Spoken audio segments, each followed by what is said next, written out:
Cerita pilu ibu 4 anak di Pangandaran diizinkan suami jadi PSK untuk lunasi utang keluarga ke rentenir. Ibu 4 orang anak menceritakan kisah pilu hidupnya hingga berakhir menjadi pekerja seks komersial di warung remang-remang Pangandaran, Jawa Barat. Sebut saja perempuan tersebut Ani, 26 tahun. Ia terpaksa menjadi wanita pemuas laki-laki hidung belang untuk menghidupi keempat anaknya dan melunasi hutang dia dan suaminya ke rentenir. Sejak kecil, ayah Ani meninggal dunia dan ibunya memutuskan menikah lagi. Hubungannya dengan ayah tirinya terbilang kurang baik. Bahkan, kehidupan keluarganya nyaris berantakan setelah ibunya pergi merantau menjadi TKI di Taiwan. Ani menikah muda dengan suami pertama dan dikaruniai satu anak.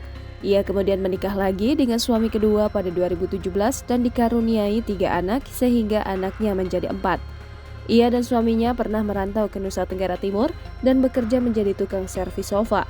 Selama di Kupang, usaha yang ia geluti bersama sang suami terbilang lancar dan hasil usahanya bisa menghidupi kebutuhan keluarganya selama 13 tahun. Akhirnya, mereka memutuskan pulang ke tempat orang tua Ani di daerah Jawa Tengah, suaminya sendiri orang Jawa Timur. Selama tinggal di kampung halamannya, sang suami menganggur karena tidak punya keahlian lain selain menjadi tukang servis sofa. Untuk modal usaha, Ani meminjam sejumlah uang kepada beberapa orang rentenir dengan total nominal 42 juta rupiah. Namun, usaha yang mereka jalankan tidak berjalan mulus. Usaha suaminya sepi pelanggan. Usaha yang ditekuni Ani menjual sayur keliling pun tidak laku hingga banyak sayuran sering busuk. Sementara itu, setiap hari para penagih utang terus berdatangan dan ia pun bingung cara menutupnya karena usaha dia dan suaminya bangkrut. Tidak sedikit, para penagih hutang atau rentenir datang untuk memaki-maki Ani dengan bahasa kotor karena tidak bisa membayar hutang.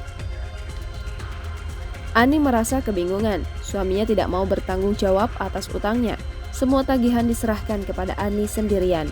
Di tengah rasa lelahnya menjalani semua nasib, ia memberanikan diri menjadi wanita penghibur di warung remang-remang di wilayah Pangandaran.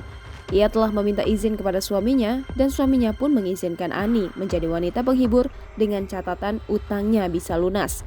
Mendengar kata-kata yang keluar dari mulut suaminya, Ani merasa sakit hati karena suaminya tega mengizinkan istrinya menjadi wanita penghibur.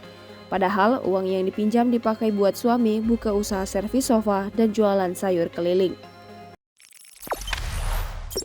Jangan lupa subscribe, share, komen, dan like ya!